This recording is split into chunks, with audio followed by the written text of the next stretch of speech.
तदालय कृष्णाय कृष्ण भक्ताय तद्भक्ताय नमो नमः। परम करुणामय श्री गुरु महाराज जी के कृपा से हम लोग जैव धर्म के 40वें अध्याय की तरफ बढ़े हैं। इसमें विजय कुमार जी ने गोस्वामी जी से पूछा कि हे गुरुदेव, आप कृपा करके बताइए, शुरू से लेकर के श्रवण काल से लेकर के और भगवत प्रेम रूपी संपत्ति दशा तक की जो अवस्थाएं हैं वो कैसे प्रकाशित होती हैं। इतनी देर कहने का मतलब इतने दिनों तक जो हम सुनते आए,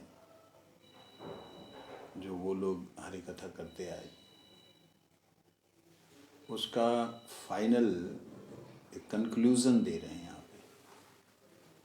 तो उसको हमें थोड़ा उसी तरीके से समझने में अच्छा रहेगा। बहुत संक्षेप में बहुत सार बात कहते हैं। 5 दशाएं आती हैं: श्रवण दशा, वरण दशा, स्मरण दशा, भावापन्न दशा और प्रेम संपत्ति दशा। श्रवण दशा के बारे में हमने सुन लिया था, फिर भी उसको दोबारा से एक बार सुन लेते हैं। कृष्ण लीलाओं के प्रति रुचि होने से यह समझना होगा कि उस जीव की बहिर्मुख दशा दूर हो गई है। रुचि होने से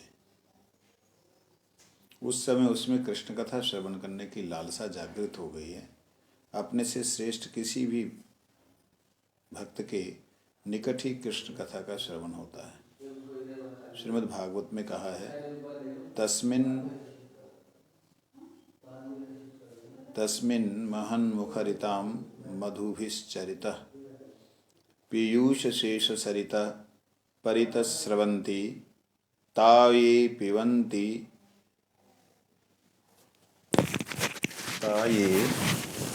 पिबन्त्य वितृषो नृपः गाढ़कर्णे स्तान स्पृशन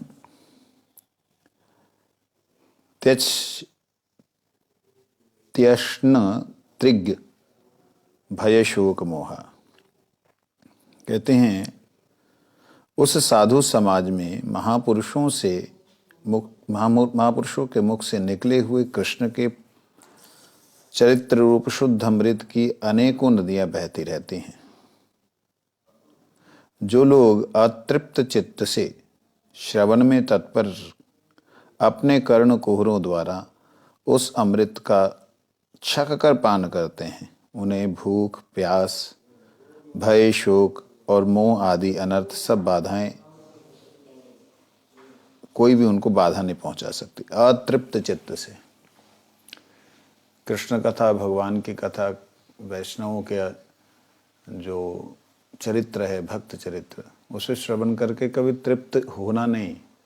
अगर हो गए तो समझना कि हमने सुना ही नहीं। इस प्रकार विजय ने प्रश्न किया, बहिर्मुख लोग जो कभी कभी कृष्ण कथा श्रवण करते हैं वो कैसा श्रवण है? उसके बारे में कहा, बहिर्मुख दशा का कृष्ण कथा श्रवण और अंतर्मुख दशा का कृष्ण कथा श्रवण दोनों में बहुत अंतर है। बहिर्मुख लोगों का कृष्ण कथा श्रवण किसी घटना चक्र से होता है, श्रद्धा से नहीं होता है। और ऐसा जो है किसी के बुलाने से आ गए या किसी के बहुत ज़्यादा कहने से आ गए, तो आप समझ लीजिए उनको आप एक प्रॉपर्टी दे रहे हैं अध्यात्म जगत की। एक जो है संपत्ति है जो विपत्ति में डालती है, और एक संपत्ति है जो प्रपत्ति में डालती है, भगवान की शरणागति में डालती है। तो जो संसार की संपत्ति है वो इस संसार रूपी विपदा में, जन्म मृत्यु रूपी चक्कर में डालती है। और ऐसी संपत्ति अर्थात क्या है? धर्म, अर्थ। धर्म और अर्थ जो है इस संसार के काम तो है ही है, धर्म अर्थ काम, लेकिन विशेष रूप से धर्म और धर्म के लिए लगाया गया अर्थ ये जितना भी है ये संसार के ही बंधन में बांधते हैं। अर्थात संसार में बहुत विशेष संपत्तिशील हो जाएगा, बहुत संपन्नशील हो जाएगा व्यक्ति, तो वो क्या कथा है? वो धर्म की कथा। धर्म की कथा का मतलब देखो, इस देवता की पहले पूजा करनी चाहिए, उसके बाद देवी देवताओं की उपासना रूप कर्मों को धर्म कहा गया है शास्त्रों में। परंतु जो भगवान की कथा है, ये कथा उस धर्म कथा में नहीं आती है। उस धर्म कथा में भी कर्ण की कथा आएगी, बलि की कथा आएगी पुण्य कर्मों में, और ऐसे राजा महाराजाओं के अम्बरीश इत्यादि के चरित्र भी आते हैं। परंतु वह धर्म कथा, अर्थात हमको इस संसार के सुखों को प्राप्ति के लिए जो अभिलषित जो कर्म हैं, वो कर्म ही धर्म कथा है। तो वह कर्म और धर्म जो है हमको इस संसार में नाना तरह के बंधनों को बांधते हैं। इसलिए ऐसी संपत्ति जो संसार के लिए हो या स्वर्ग के लिए हो, वो विपत्ति से कम नहीं है। परंतु एक संपत्ति है जो सुकृति रूपी संपत्ति है। ये क्या है? भगवत कथा। भगवान की कथा कहने वाले का भगवान की सेवा के अलावा कोई और स्वार्थ नहीं। वो सभी जीवों को भगवान और गुरुदेव और हरिगुरु वैष्णव की सेवा में लगाने के उद्देश्य से आपको कथा सुना रहे हैं। ऐसे जो भक्त हैं, उनके मुखारविंद से सुनी गई कथा, चाहे वो अनजाने में कोई व्यक्ति आ जाए, चाहे वो कैसे भी लोभ प्रलोभ से आ जाए कि प्रसाद मिलेगा तो टाइम से पहुंचना चाहिए, तो वो उसकी सुकृति होगी, क्योंकि वह भक्त के मुख से कथा सुन रहा है। तो ऐसा सुकृति होगी। एक उसमें भी बतलाया था क्रमहीन श्रवण दशा और क्रम शुद्ध श्रवण दशा। तो क्रमहीन के विषय में बतलाया था असंलग्न रूप से कृष्ण लीला का श्रवण करना ही क्रमहीन श्रवण दशा है। अव्यवसायी बुद्धि से कृष्ण लीला का श्रवण करने से असंलग्न श्रवण होता है। ऐसे श्रवण से लीलाओं का पारस्परिक संबंध उदित नहीं होता, इसलिए रसोदय नहीं होता। जैसे कृष्ण की कभी बाल्य लीला तो कभी असुर मारन लीला, इन सब लीलाओं में, अलग अलग लीलाओं में हमारी रुचि हर लीला के प्रति होना, ये असंलग्न है। शुद्ध भक्ति के अंदर आने के बाद की बात हो रही है। शुद्ध भक्ति से पहले की दशा में सुकृति, शुद्ध भक्ति में आने के बाद में व्यक्ति के सभी लीलाओं में भगवान के एक समान दर्शन, जहाँ सब में समान आनंद प्राप्त होना, तो वो असंलग्न कथा है। असंलग्न अर्थात अव्यवसायी। हम जिस भाव को आत्मा के द्वारा आकर्षित हो रहे हैं, जिस भाव में आकर्षित हो रहे हैं, वो कथा ही वास्तविकता में कथा है। वो कथा ही हमको पूर्ण रूप से आकर्षित करती। अब गुरुजनों से कई बार वैसी कथा सुनने को नहीं मिलता। जैसे कई बार गुरु महाराज जी को भी देखा, वो हरिनाम संकीर्तन, हरिनाम जप और अनर्थ निवृत्ति, इन सब तक ही सीमित रहे। ज़्यादा उन्होंने लीला कथाओं का, वात्सल्य लीला हो गई, जहाँ सख्य लीला हो गई, मधुर लीला का कार्तिक मास में कुछ संबंध, इस प्रकार से उन्होंने सब लीलाओं का वर्णन किया। परंतु उनमें से कौन सी लीला हमारी आत्मा को स्पर्श कर गई, ये मुख्य बात है।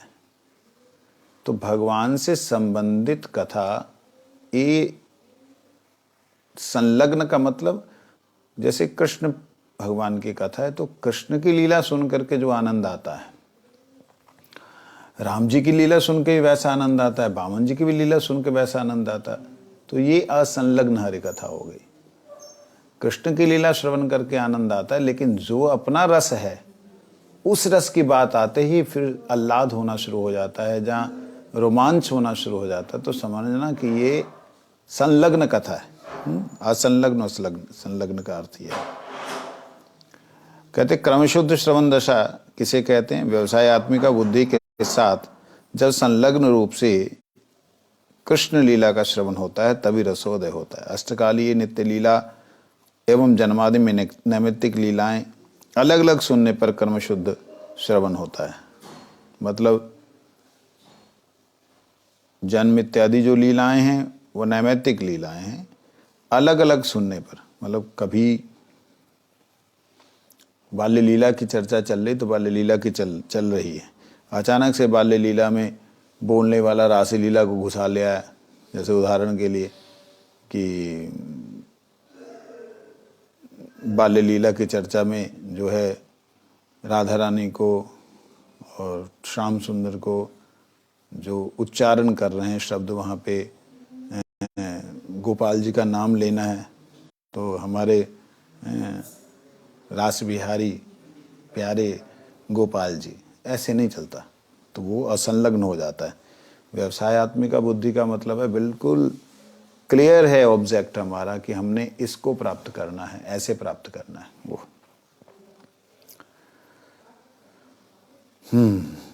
भजन पर्व में इस प्रकार क्रमशुद्ध श्रवण ही प्रयोजनीय बतलाया गया है।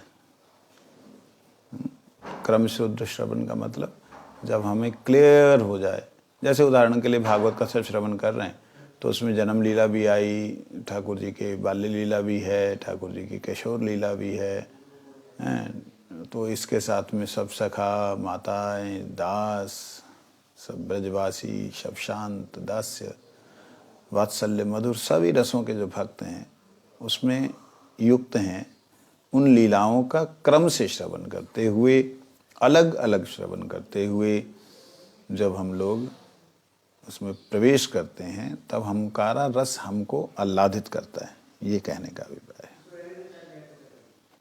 क्रमशुद्ध लीला का श्रवण करते करते लीला का माधुर्य प्रकटित होता है और श्रोता के हृदय में रागानुगा प्रकृति उदित होती है।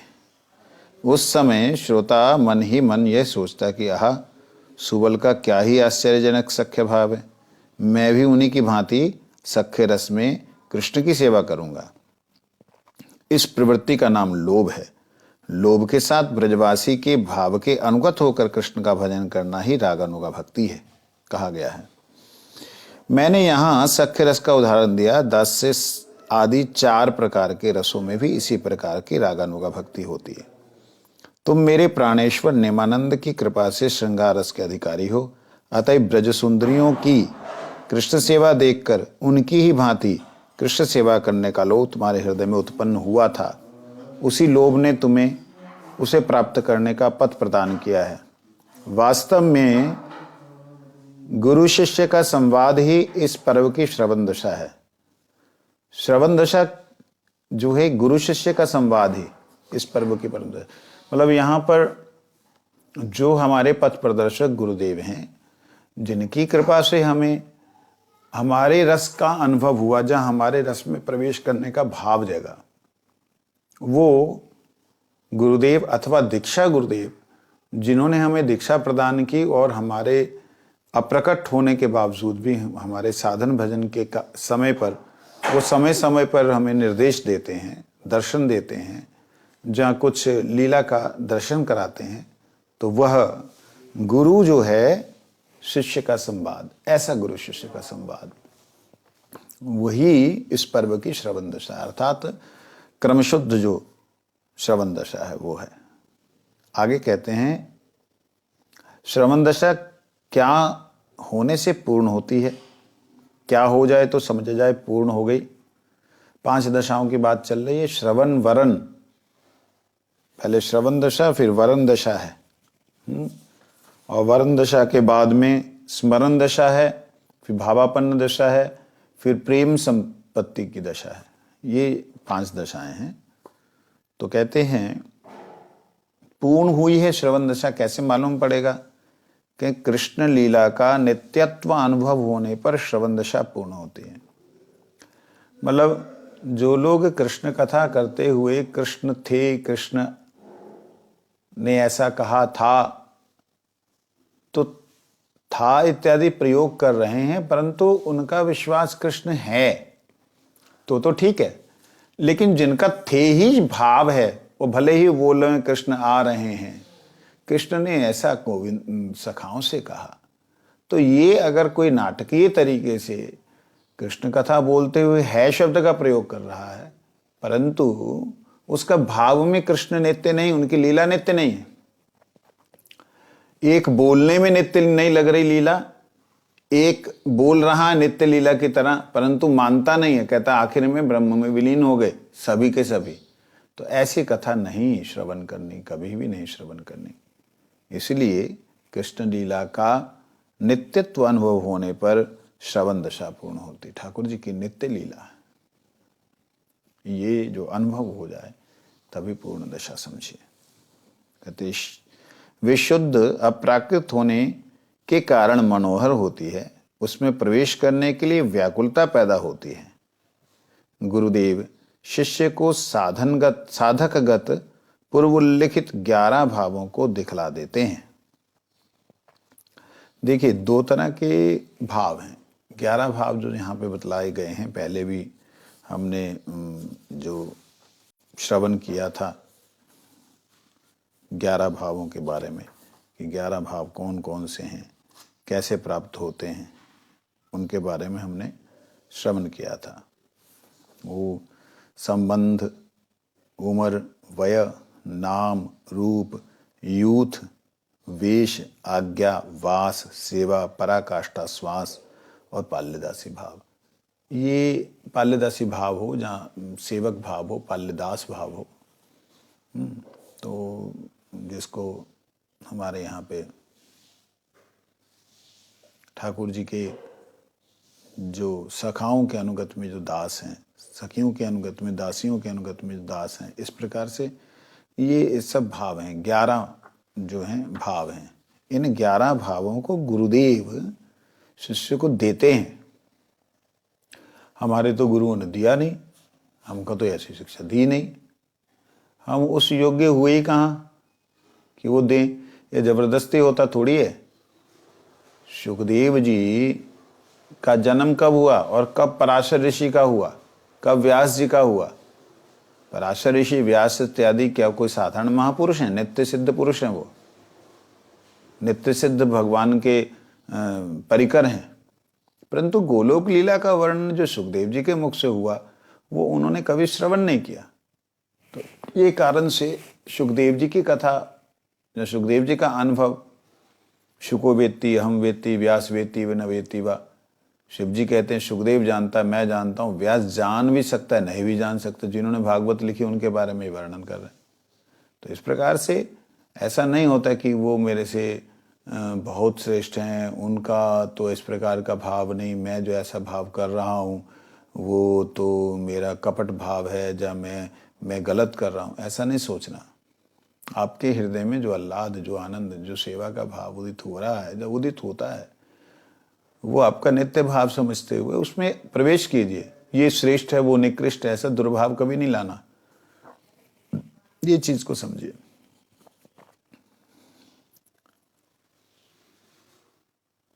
तो यहां पर कहते हैं जब अप्राकृत है वो लीला और उसमें प्रवेश करने की व्याकुलता होती है, तब समझना कि ये पूर्ण हो रही है। गुरुदेव शिष्य को साधनगत, जो साधन के अनुगत भाव हैं, 2 प्रकार के भाव हैं, सिद्ध अवस्था के और एक साधन अवस्था के। साधन अवस्था के जो भाव हैं, उन भावों को दिखला देते हैं। जैसे तुम्हारा संबंध क्या है, ये संबंध है, तुम्हारा ये वयस है, ऐसा दिखला देते हैं। और ये दिखलाते का मतलब कैसे, भाई ऐसे उसको समझा दिया तो दिखला दिया, नहीं, उसको अनुभव करा देते हैं। कभी स्वप्न में, या कभी बैठे बैठे हरिनाम करते करते करते अचानक से उसके अंदर ये सब प्रकट हो जाता है, और बाद में उसे समझ आता है कि हुआ क्या। ऐसा शिष्य का मनोभाव और लीला की रंजकता, इनका संयोग होने पर ही श्रवण दशा पूर्ण हो गई, ऐसा समझना होगा। तब शिष्य व्याकुल होकर वरण दशा प्राप्त करते हैं। अब श्रवण के बाद में अब तो वर्ण करना है। मेरे प्रभु, मेरे श्याम सुंदर श्री राधा रानी, मेरे आराध्या जो हैं, वो मुझे स्वीकार करें और मुझे इस सेवा में इस रूप से वर्ण करें। ये वर्ण का भाव उदित होता है। ऐसा। विजय ने पूछा, महाराज वो कैसी दशा होती है, वर्ण? गोस्वामी जी कहते, चित्त का राग पूर्वोक्त 11 प्रकार के भावरूप श्रृंखलता द्वारा लीला में बंध गया है।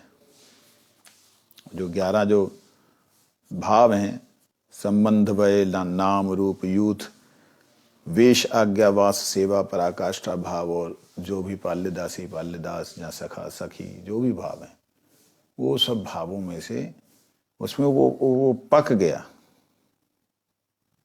बंध गया, और शिष्य रोते रोते गुरुदेव के चरण कमलों में गिर पड़ता है। उस समय गुरुदेव, देखिए अभी यहाँ पे ना जो बात बोली जा रही है, ये मधुर भाव की बात है। मैं बार बार इस चीज़ को बोलता आ रहा हूँ। यहाँ जहाँ सखी आ रहा है, किसी को सखा भी शब्द सुनाई दे मेरे बोलने पर, किसी को वात्सल्य का भी भाव सुनाई दे, किसी को दास्य का भी सुनाई दे, बोल रहा हूँ मैं यहाँ पे जो वो लिखा हुआ जो है वो, परंतु अलग अलग ही आपको अनुभव होंगे, जो जो जिस जिस भाव का होगा। जब भी अनुभव होंगे वो कृपा से ही होंगे। कहते हैं, पूर्वोक्त 11 प्रकार के भाव श्रृंखला के द्वारा बंधा हुआ शिष्य रोते हुए गुरुदेव के चरणों में गिर पड़ता है। उस समय गुरुदेव सखी के रूप में प्रकट होते हैं और शिष्य उनकी परिचायिका के रूप में। गोप वधुएं कृष्ण की सेवा के लिए बड़ी व्याकुल रहती हैं। गुरुदेव उस सेवा की पराकाष्ठा लब्धा ब्रज ललना है। उस समय शिष्य के मुख से इस प्रकार भाव की ध्वनि निकलती, त्वां नत्वा जाचते धृत्वा तृणदन्तेरयं जना स्वदास्यामृत सेकेन जीवयामुं सुदुःखितं नामुञ्चेर्शरणायात अपि दुष्टं दयामया अतो राधालीके मुञ्चेन नैव तादृशम्। प्रेमं भोज मदरनाख्य स्तवराज का 11-12 नंबर श्लोक। हे राधिके, मैं अधम दंतों के नीचे तृण धारण करके दीनता पूर्वक आपसे प्रणति पूर्वक प्रार्थना करता हूँ कि आप कृपा करके मुझ दुखित व्यक्ति को अपनी दास्ता रूप अमृत प्रदान करके जीवित करें।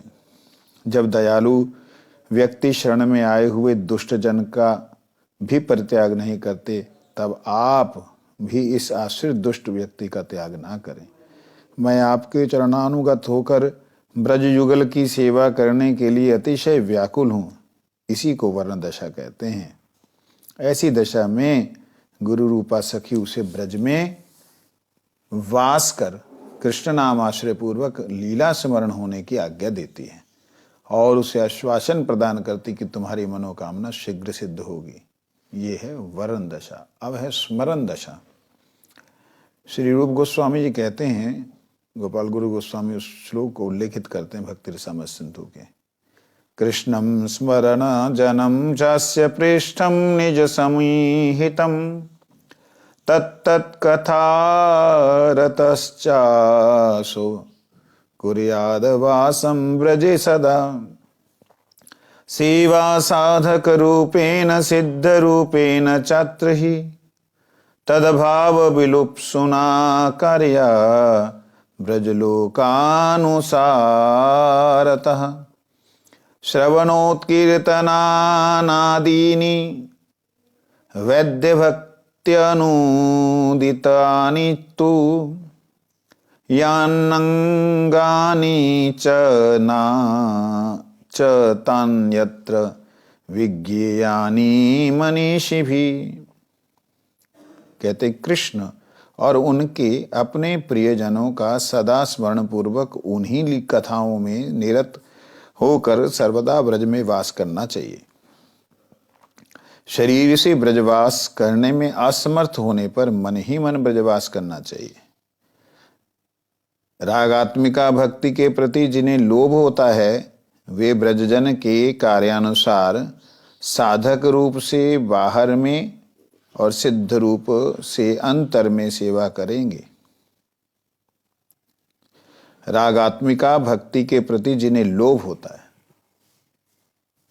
रागात्मिका भक्ति का मतलब ब्रजजन, जो ब्रज ने जिनको जन्म दिया वो ब्रजजन, उन ब्रजजनों के अनुगत्य में जो कृष्ण की वैसी ही सेवा शांत दास्य साख्य वात्सल्य मधुर के जो मूल भक्त करते हैं, वैसी ही सेवा की लालसा से उनकी सेवा के भाव में, उनके अनुगत में जब उसी भाव में भावित होकर के भगवान के साथ व्यवहार करते हैं तो वो रागानुगा भक्ति है।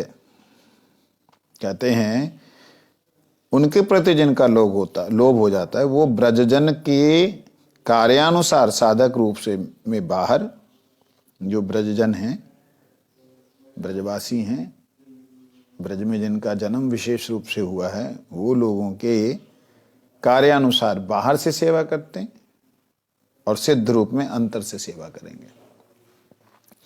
वैदिक भक्ति में श्रवण और उच्च कीर्तन आदि जो सब भक्ति के अंग हैं, रागानुगा भक्ति में भी उन सभी अंगों की उपयोगिता है, ऐसा तत्वविद व्यक्ति जानते हैं।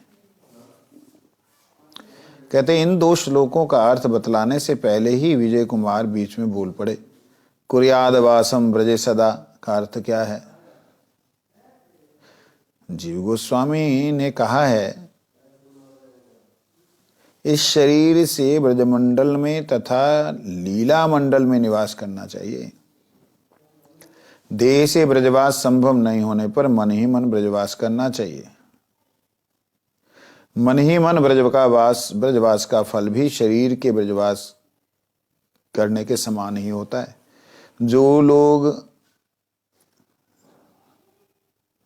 जो जिस सखी के अनुगत है वे ब्रज में अपने को उसी सखी की कुंज सेविका मानकर कृष्ण एवं अपने भाव वाली सखी का सदा सर्वदा स्मरण करते हैं।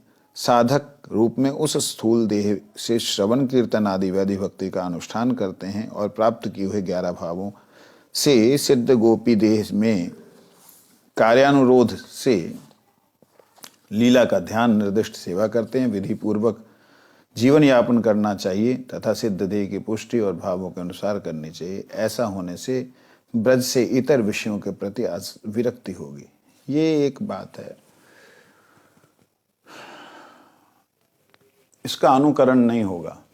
सबसे पहले इस बात को समझ लीजिए, स्मरण दशा का अनुकरण नहीं होता है। स्मरण दशा होती है अचानक से लीला का दर्शन हो जाना और अपना स्वरूप का दिखलाई दे जाना, ये स्मरण होता है। श्रवण और वरण ये तो हमारे साधन के अंतर्गत आ जाते हैं, लेकिन स्मरण में सिर्फ साधन के अंतर्गत आता कि अगर हम कहीं बाहर हैं तो हम स्मरण करें कि हम गोवर्धन में परिक्रमा कर रहे हैं, सैर बाहर कर रहे हैं, परिक्रमा यहाँ कर रहे हैं। हमारे कई मेरे जानकार लोग, डॉक्टरों ने वृद्ध अवस्था में उनको बोला कि आपको सैर करना बहुत ज़्यादा ज़रूरी है, शुगर है आपको। तो ब्रज में इतनी सुविधा नहीं है डॉक्टरों की, जिसके कारण से उन्हें उनके परिवार के लोग नहीं छोड़ते। तो उनका क्या नियम बना, बड़ा सुंदर नियम। 1 घंटा उन्होंने घूमना है, सैर करनी है सवेरे शाम। कहते मैं जब सवेरे निकलता हूँ तो बस मेरी आंखें खुली होती हैं कहने के लिए, लेकिन झुकी हुई होती हैं, और मैं परिक्रमा करते समय कभी कभी वृंदावन और शाम को गोवर्धन, और मेरे अपने ही स्थान बने हुए हैं। कभी कोई पेड़ देख करके कि भाई ये फलानी जगह पहुंच गया, मन ही मन प्रणाम कर लेता हूँ, आगे चला जाता हूँ। कोई मंदिर दिखाई देता है उसको प्रणाम कर लेता हूँ कि शिव जी का मंदिर है तो चकलेश्वर आ गया, जय हो महाराज। अगर कोई ऐसे ही देवी देवता का मंदिर है तो किसी भी रास्ते में जो और छोटे छोटे मंदिर दिखलाई देते हैं उस भाव से प्रणाम करते हुए निकल जाता हूँ, तो गिरिराज जी की भाव आ जाता, थोड़ा परिक्रमा हो जाती है। इस प्रकार से वो लोग जो स्मरण करते हैं वो साधक और साधना के अंतर्गत स्मरण दशा है। एक सिद्धि के अनुरूप स्मरण दशा, सिद्धि के अनुरूप जो स्मरण दशा है वो कैसी है? देखिए 11 भाव जो हैं साधन और सिद्धि दोनों अवस्थाओं के हैं।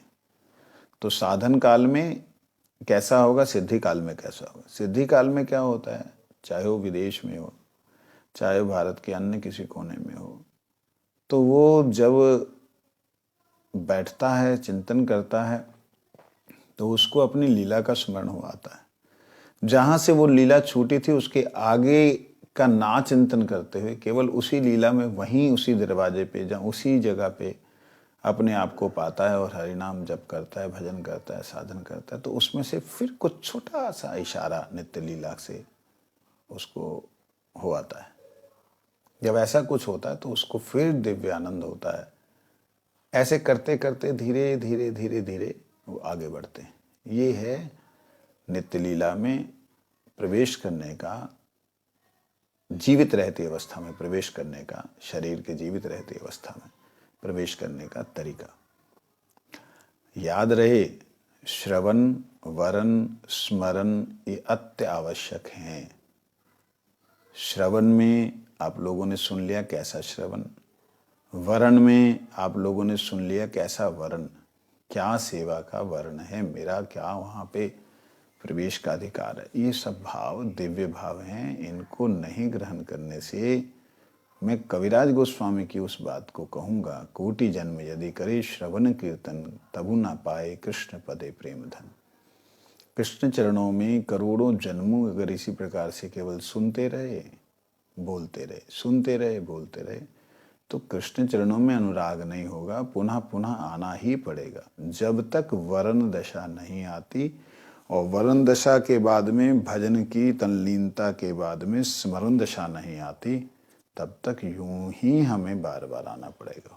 और मैं तो ऐसा मानता हूँ कि ऐसे नित्य लीला के परिकर, नित्य लीला में जो भगवान की सेवा में नित्य विराजमान रहने वाले गुरुदेव हमें मिले, उनकी ही करुणा और कृपा से, परंतु हम उन्हें ना प्राप्त कर पाएं इस जन्म में, तो हमसे बड़ा दुर्भागा कोई नहीं होगा। सौभाग्य उन्होंने जगाया और दुर्भाग्य हमने अपना सामने रखा। तो इसलिए बाकी सब बातों को छोड़ करके ध्यान ये देना चाहिए कि गुरुदेव जिस लीला में हैं उस लीला का कोई मुझे किंकरी, किंकर कुछ भी स्वीकार कर, ये भाव।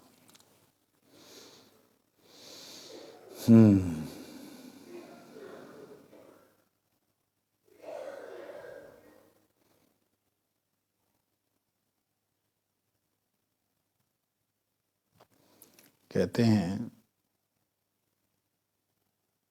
साधक रूप में स्थूल देह से श्रवण कीर्तन आदि वैदिक भक्ति का अनुष्ठान करते हैं और प्राप्त किए हुए 11 भावों में से सिद्ध गोपी देह में कार्या अनुरोध से लीला का ध्यान और निर्दिष्ट सेवा करते हैं। ये बहुत उच्च कोटि की बात है।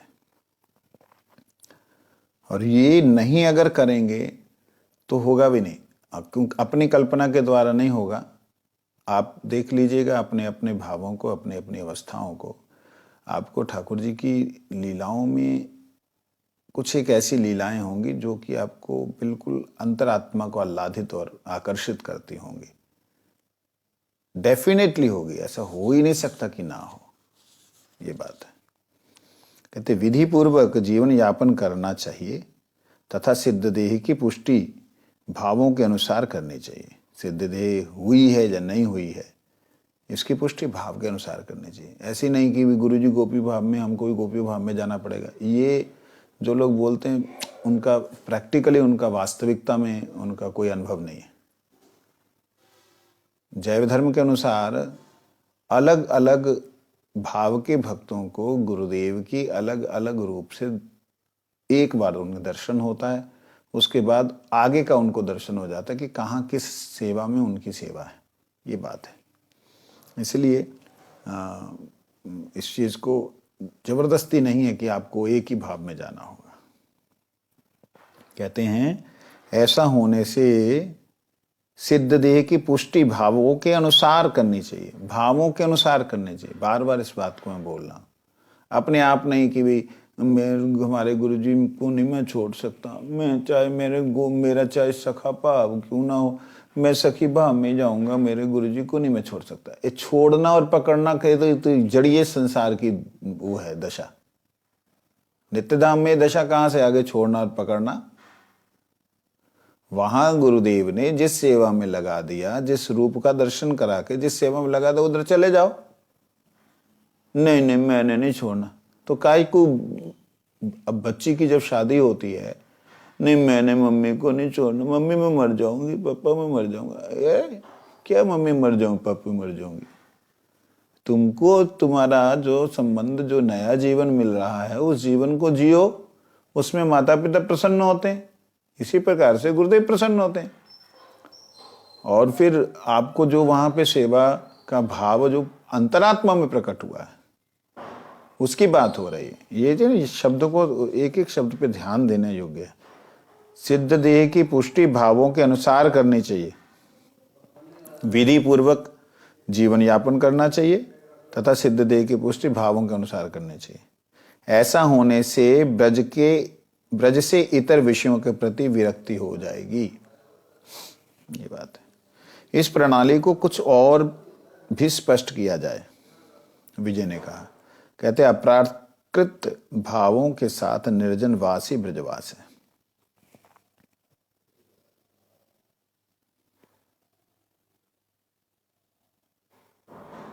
अप्राकृत भावों के साथ निर्जन वासी ब्रजवास है।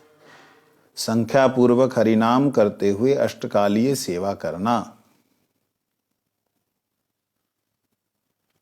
समस्त देह यात्रा भजन विरोधी ना हो पड़े, ऐसा सोच विचार कर अपनी समस्त क्रियाओं को इस प्रकार करना चाहिए कि वे क्रियाएं ऐसी हों कि हमारी शरीर यात्रा का निर्वाह भी हो जाए तथा वे भगवत भजन के अनुकूल भी हों। इस बात को ध्यान से सुन लीजिए, समझ लीजिए। कई लोग, जो लोग बहुत दिनों से शरीर को साध रहे हैं, साधना कर रहे हैं, उनका शरीर उस क्रियाओं में साध्य हो गया, अर्थात उन्होंने उस अवस्थाओं, उस विपत्तियों से निकल करके शरीर को अभ्यस्त कर लिया। उनका शरीर यूं कहें अगर शब्द, तो उस सेवा के लिए, उस कार्य के लिए सिद्ध हो गया।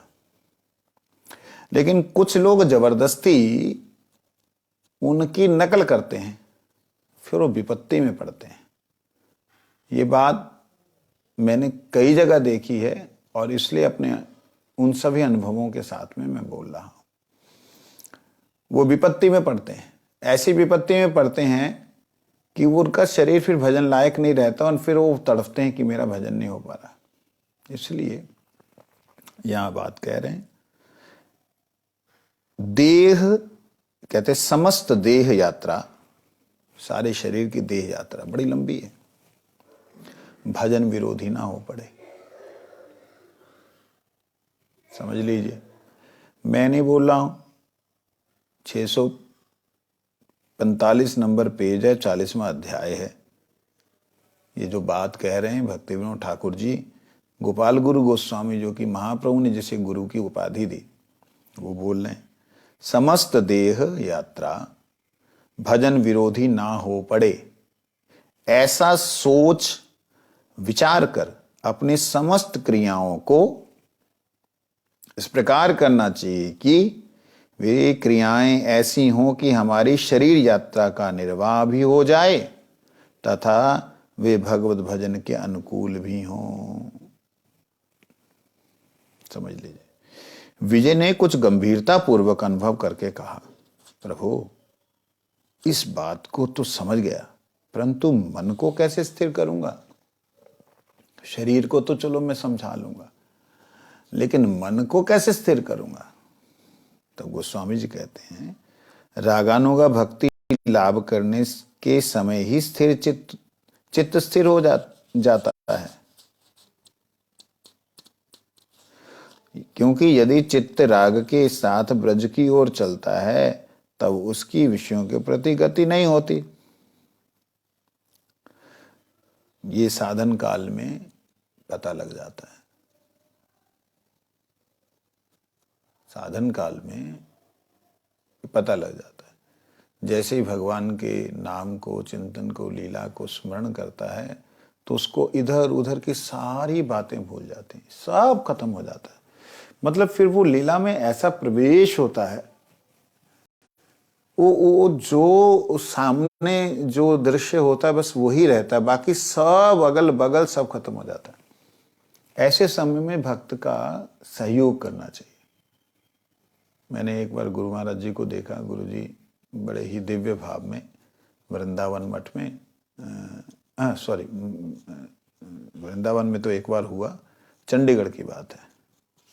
चंडीगढ़ में हमारे परम पूज्यपाद भक्ति प्रसाद पुरी महाराज गुरु जी के जो गुरु भाई हैं, वो कांसा बजा रहे थे, जो ऐसे वाला डंडा मार के करते ना, कांसा बजा रहे थे।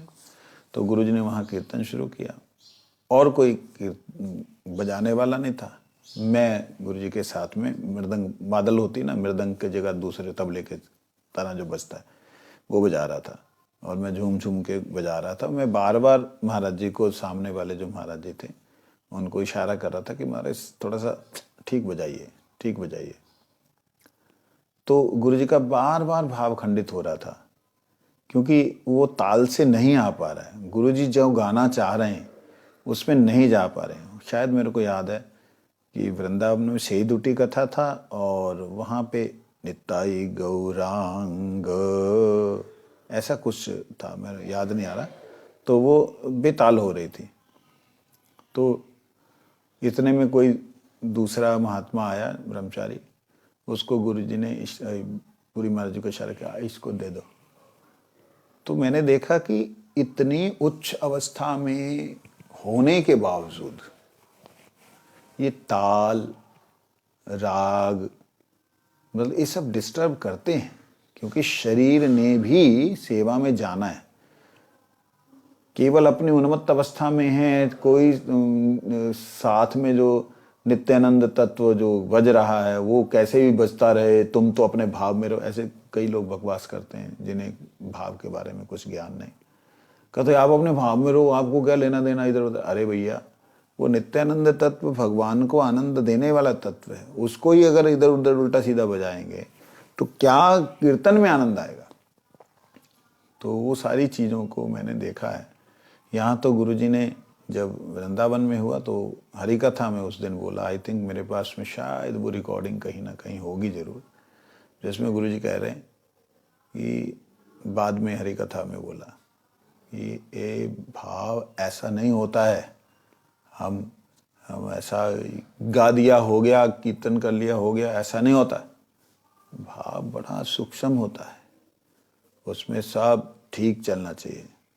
वो इधर बजा रहा है, उधर बजा रहा है, ऐसा वो ठीक नहीं है। ऐसे करके गुरुजी ने कुछ शब्द कहे थे, एज इट इज शब्द मेरे को ध्यान नहीं, लेकिन वो भाव के मेरे को याद है। तो नहीं आता किसी और को दे दो, मत बजाओ मत बजाओ, ऐसे करके गुरुजी ने बड़े प्रेम से मतलब वहाँ बोला। तो कहने का अभिप्राय कि यहाँ पर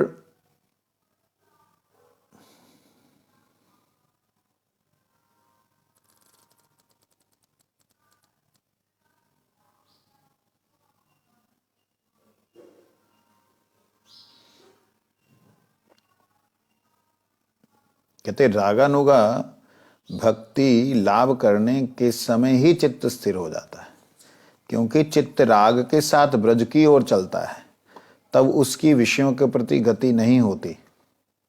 इसका कारण है कि विषयों के प्रति राग के कारण ही चित्त विषयों के प्रति की ओर दौड़ता है।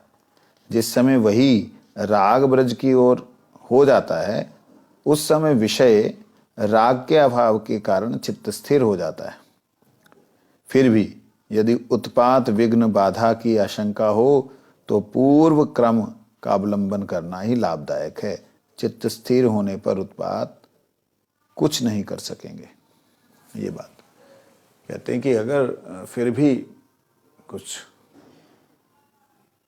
चित्त की चंचलता दिखती है तो पूर्व जो नियम बतलाए हैं, श्रवण, वरण, उन दशाओं में जाना चाहिए। श्रवण करें, कीर्तन करें, वरण करें, वो उसमें वापस जाना चाहिए, उसी क्रम को धारण करना चाहिए। फिर यहाँ पे वो नहीं आना चाहिए। मतलब जबरदस्ती जो है आप भगवान की लीला को उतार नहीं सकते, कहने का मतलब ये तो प्रकट होती है। क्रम का तात्पर्य क्या है? कहते प्रतिदिन नियमित रूप से कुछ समय तक निर्जन में बैठकर विषय रूपी उत्पाद को दूर हटाकर भाव के साथ संख्या पूर्वक नाम करना चाहिए। धीरे धीरे इस कार्य का समय क्रमशः बढ़ाते जाना, अंत में सब समय ही एक अद्भुत भाव उदित होगा। उस समय उत्पात समीप नहीं आने से डरेंगे, उत्पात आने से डरेंगे, ये बात। तो इसलिए क्रम के बारे में उन्होंने ऐसे बोला। कहते इस प्रकार कितने दिन तक नियम पूर्वक करना पड़ेगा? ये कई लोगों का ना ये रहता है, वो लोग मतलब बड़े आश्चर्यजनक प्रश्न पूछते हैं कई बार कि कितने दिनों तक जो है ये महाराज जी भजन करना होगा, कितने दिनों तक? अरे ये कोई प्रश्न होता है? कहते हैं जब तक उत्पात रहित और अथवा उत्पात से परे की अवस्था संभव नहीं होती तब तक पूर्वोक्त क्रम का पालन करना चाहिए। पूर्वोक्त क्रम का मतलब नियमित रूप से संख्या, नियमित रूप से जो सेवाएं हैं उनको करना चाहिए। कल को आगे की श्रवण करेंगे। वंशा कृपा सिंधु पतितानां पावन वैष्णवभ्यो नमो नमः।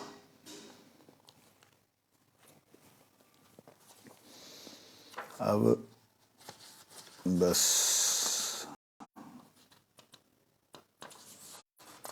2 3 4 5 1 2 3 4 5 6 पेज बाकी। आई थिंक कल हो जाएगा। उसके बाद में फलश्रुति है और बस वंशा कृपा सिंधु पतितानां पावन वैष्णवभ्यो हरिहराय नाम कृष्ण